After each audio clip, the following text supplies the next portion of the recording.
In a world run by the iron fist of Soviet politics, one man's genius was completely dismissed. He was a Belarusian engineer who was told, point-blank, that his ideas were impossible. But from the ashes of his own career, he would forge a legacy of steel and fire, designing some of the most feared and revolutionary fighter jets in history.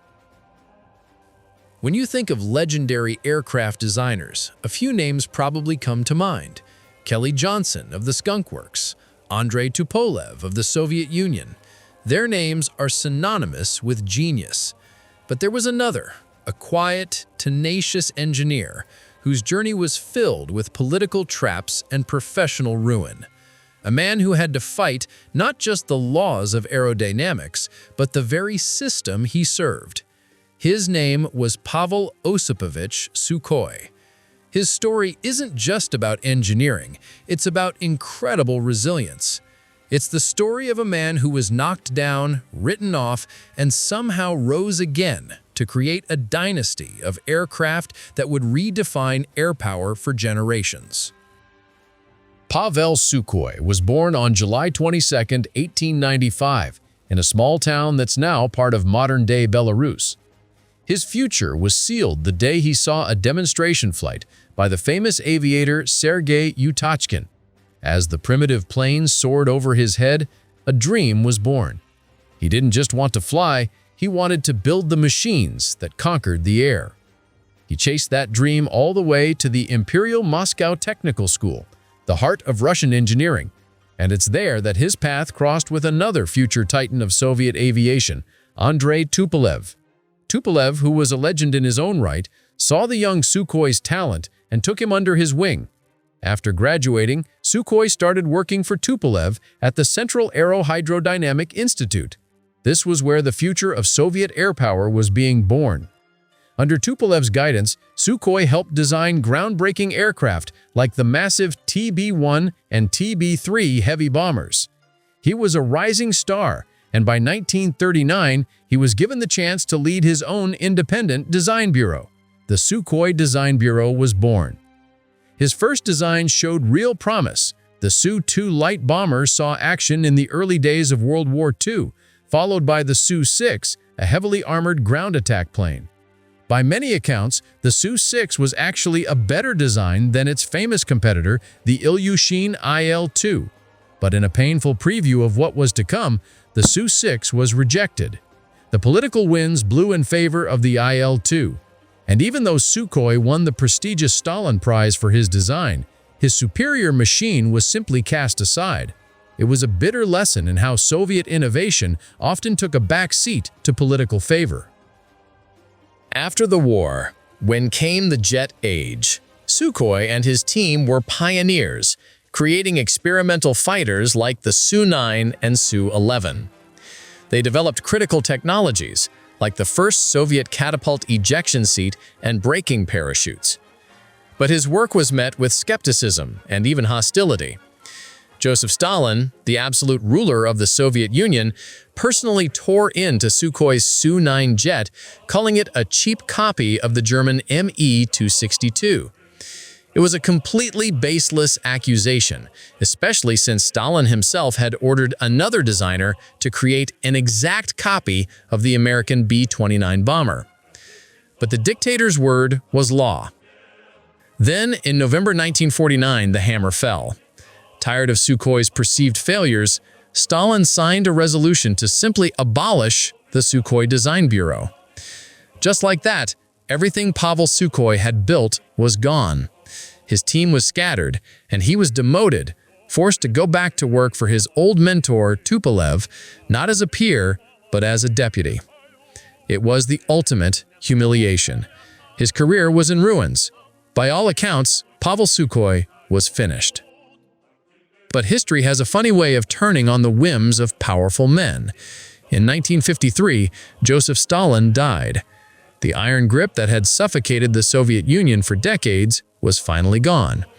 And in the political thaw that followed, Stalin's successors looked to undo some of his more paranoid decisions. For Pavel Sukhoi, this was a second chance. he was allowed to re-establish his design bureau. Returning from the brink, a man once broken by the system was now empowered by it. This time, he wouldn't be denied.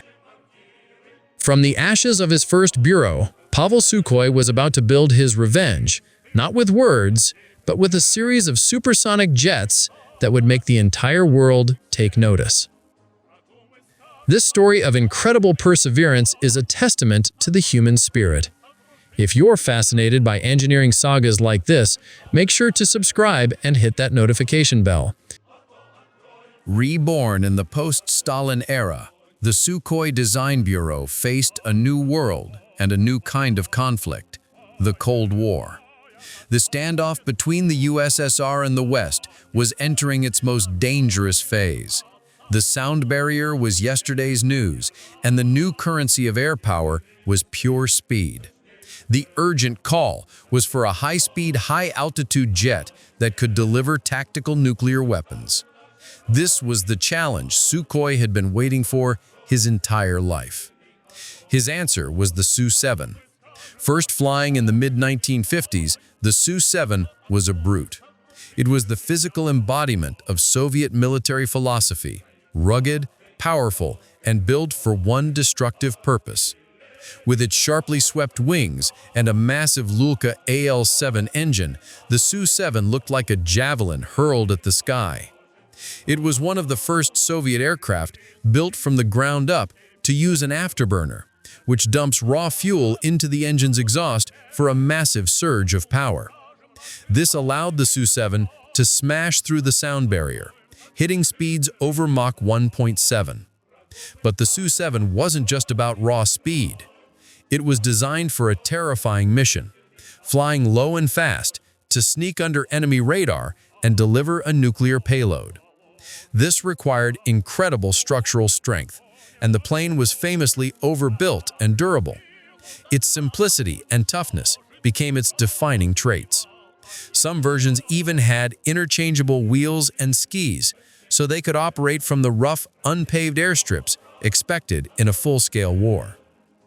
The Su-57, which NATO called the Fighter A, became the workhorse of the Soviet Union's fighter-bomber fleet for years.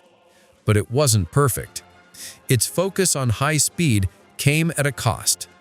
The plane had a notoriously high landing speed, required long runways, and wasn't exactly agile. It was a supersonic pioneer, a crucial first step, but it was also a blunt instrument. It proved Sukhoi could deliver, but his true masterpiece, the plane that would cement his legacy and strike fear into Western pilots, was still to come. By the late 1960s, the aerial arms race was at a fever pitch. America had just unveiled a new apex predator, the F-15 Eagle. The F-15 was a revelation, a large, powerful, and incredibly advanced fighter that could outperform anything the Soviets had. When Moscow got wind of the F-15's true capabilities, they panicked. They needed an answer, a fighter that could not just match the Eagle, but hunt it. This massive task fell to Pavel Sukhoi. This project would become his final and greatest obsession. The requirements were staggering. The new fighter needed incredible range, a powerful radar, heavy armament, and agility that seemed to defy the laws of physics. The first prototype, the T-10, flew in 1977. It was good, but Sukhoi's team, now led by his successor, Mikhail Simonov, after Sukhoi's death in 1975, knew good wasn't going to be enough. In an incredibly bold move, they went back to the drawing board and completely redesigned the aircraft. What emerged in 1981 was the T-10S. This was the machine that would become the Su-27, known to the West as the Flanker. When it officially entered service in 1985, the world of aviation was changed forever. The Su-27 was, and still is, a breathtaking aircraft. It's enormous, even larger than the F-15 it was built to kill, with a graceful but menacing shape that blends the wings and fuselage into a single lifting body. This design, combined with two immensely powerful Saturn AL-31F engines, gave the Flanker its defining feature, supermaneuverability. The Su-27 could perform maneuvers that were thought to be physically impossible for a jet of its size. The most famous is Pugachev's Cobra, where the plane rears up on its tail to a 120-degree angle, then drops back to level flight, all without changing its original direction. It was a jaw-dropping display of aerodynamic control, a trick that could theoretically make a pilot dodge a missile or get a lock on an enemy right behind him. But the flanker wasn't just an airshow stunt plane, it was a lethal weapon.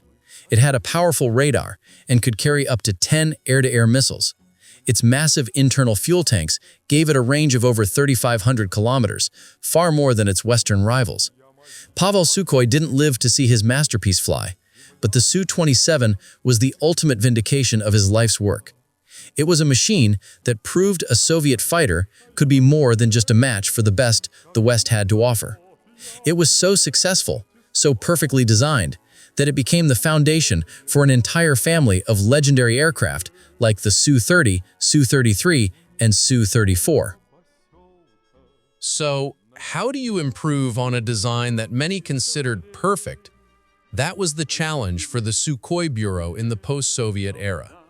The Su-27 flanker was a legend, but military aviation never stands still. The answer was a project of deep modernization, resulting in the aircraft we know today as the Su-35S, or Flanker E. It's not just an upgrade, it's the absolute peak of fourth-generation fighter design. The Su-35S is what's known as a 4++ generation fighter. It takes the flanker's near-perfect airframe and injects it with 21st-century technology. The most stunning upgrade is its engines. The Su-35 is powered by two Saturn AL-41F1S engines with three-dimensional thrust vectoring nozzles. This is the secret to its mind-bending agility. The nozzles can swivel in any direction, letting the pilot point the jet's nose in a direction different from where the plane is actually going. It can essentially tumble through the air with complete control, making it an almost impossible target in a dogfight. But the upgrades go way deeper. The Su-35 has a modern glass cockpit and a brand new avionics suite. Its main sensor is the powerful Urbis E radar, which can track up to 30 targets at once, at ranges reportedly over 400 kilometers. This is paired with an advanced infrared search and track system, which lets the Su-35 hunt for enemies without ever turning on its own radar, a huge advantage against stealth aircraft. And while it isn't a true stealth fighter, the Su-35 uses radar-absorbent materials to shrink its radar cross-section, making it harder to detect than its predecessors. The Su-35S can carry a terrifying arsenal, including the devastating R-37M, a hypersonic air-to-air missile designed to take out high-value targets like command and control aircraft from hundreds of kilometers away. This combination of extreme maneuverability, advanced sensors, and powerful weapons makes the Su-35S one of the most capable fighters in the world today. It's a testament to the brilliance of Pavel Sukhoi's original design that decades later, his airframe could become a platform that challenges even the most advanced jets in the sky. The 21st century brought a new word to air combat: stealth. The United States had once again changed the game with its F-22 Raptor and F-35 Lightning II fifth-generation fighters, designed to be nearly invisible to radar. Russia needed to respond, and the monumental task of creating its own fifth-gen platform fell, once again, to the house that Sukhoi built. The result is the Su-57, given the NATO reporting name Felon. The Su-57 is the direct heir to Sukhoi's legacy, a fighter that tries to blend stealth, supercruise, and the supermaneuverability that has become the Sukhoi trademark. Its design philosophy is different from its American rivals. While the F-22 and F-35 prioritize all aspects stealth above everything else, the Su-57 tries to strike a balance, combining a reduced radar signature with extreme aerodynamic performance. Its frame has the angular lines and internal weapons bays of a stealth design, meant to reduce its detectability, especially from the front. At its heart, the Su-57 is a technological marvel. It's designed to supercruise, to fly at sustained supersonic speeds without its fuel-guzzling afterburners. Its avionics are a massive leap forward, with radar arrays in the nose, wings, and fuselage, giving the pilot incredible situational awareness. But the program has been hit with delays, especially with its new generation Is-30 engines. As of late 2025, production remains very limited, and many of the jets delivered to the Russian aerospace forces are still using the older engines from the Su-35. Despite these challenges, the Su-57 represents the future of Russian air power. It has been combat tested on a limited basis, the first non-US fifth-generation fighter to be used in real combat situations. And it's designed to carry next-generation hypersonic missiles in its internal bays. The journey of the Su-57, with its ambitious goals and developmental hurdles, almost mirrors the struggles of Pavel Sukhoi himself. It's a fight against technological limits and economic realities, the latest chapter in a long story of defiance, a ghost in the sky carrying the spirit of the man who was once told his ideas were impossible. Pavel Sukhoi's story is one of the most dramatic in the history of aviation. It's a story of pure vision against political blindness, of technical genius against bureaucratic nonsense. This was a man who was awarded the state's highest honor, the Stalin Prize, only to have his life's work erased by that same man's decree.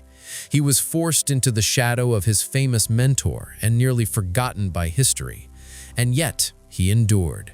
When he was given a second chance, he didn't hesitate. He seized it and built an aviation empire. His designs set world records for speed and altitude. But his real genius was creating designs that were not just capable, but timeless. The rugged Su-7 was the first Soviet supersonic workhorse. The Su-27 flanker was so perfectly conceived that it didn't just outclass its rivals, it became the genetic blueprint for a dynasty of fighters. Its descendants, the Su-35 and Su-57, carry his design philosophy into the 21st century. Pavel Sukhoi's journey shows that the greatest triumphs can be born from the deepest setbacks. He was the quiet Belarusian engineer whom history almost forgot, the man nobody believed in. But his legacy isn't written in textbooks or political speeches. It's written across the sky, in the contrails of every flanker that defies gravity, and in the thunderous roar of every engine that bears his name.